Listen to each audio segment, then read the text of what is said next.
Welcome back to Depraved and Debaucherous. Got another story for you. How about this? If you're negative, it might be actually useful. How about that? Negative moods can actually be quite useful. This is what we're learning about. So they say in psychiatry, psychotherapists have sought alternative challenges to focus on enhancing the happiness of mentally healthy people rather than relieving the mental pain and trauma of those who are suffering, known as positive psychology. It's expanded to accommodate not only psychologists, but also social workers, life coaches, and new age therapists. There's evidence to suggest the approach has a negative side.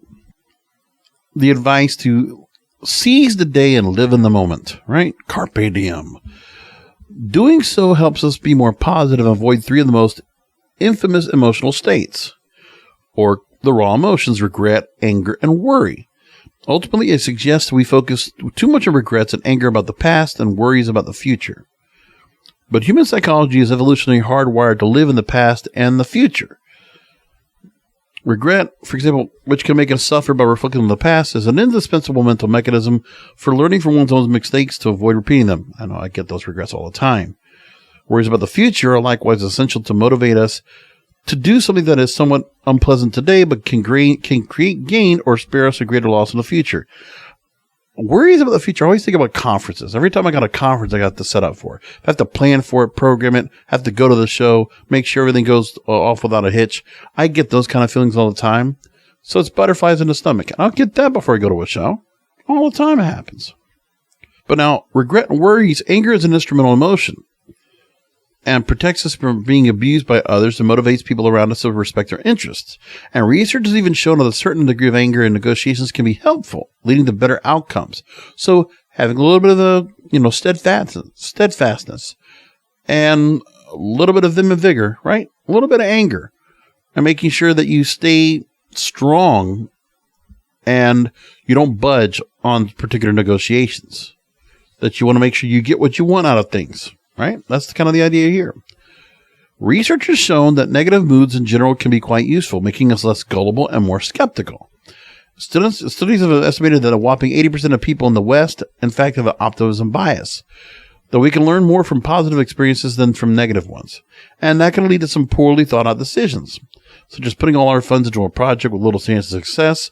So do we really need to even be more optimistic? Well, they say optimism bias is linked to overconfidence, because we're generally better believing that than most others at other things. From driving the grammar, we're generally better than others, right? And that can be a problem in relationships, where a little bit of humility can save the day, and can also make us fail to prepare properly for a difficult task. Defensive pessimism. Oh, I fill that role right there. It can help anxious individuals in particular prepare for setting a reasonably low bar instead of panicking, making it easier to overcome obstacles calmly. There's a whole lot more to say this, but you know what?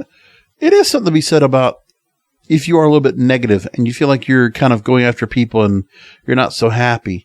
That is kind of a cool way to look at things. I must admit, I kind of like that.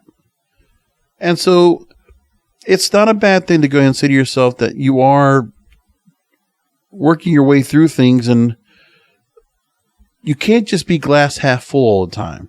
Sometimes you're going to be doing things, you got to go get interacting with people that you can't be gullible and you can't be naive in front of them. Put it like this. You go in front of a doctor, a mechanic, money is involved, your health is involved, people that could screw you over, and those things kind of happen. You worry about those kind of things. And so this is the point where, expecting the worst of a situation, you want to make sure that you are keeping your expectations down. You're not acting like you're better than anybody else. Because sometimes the situation applies that you are humble and that you're a little bit, you could have humbleness, you could be a little bit humiliating, you could be a little bit, you could downplay things, that you don't make yourself feel like you have an ego that needs to be stroked, that sometimes you need to let somebody else have the ego. Things like that. I don't think it's a bad idea at all. It's a pretty good trait. Being negative can be okay. Think about it like that. That's interesting. And you know who also has those kind of egos and they also think they're better than everybody else? Some of those people, you know what they are? Depraved and debaucherous.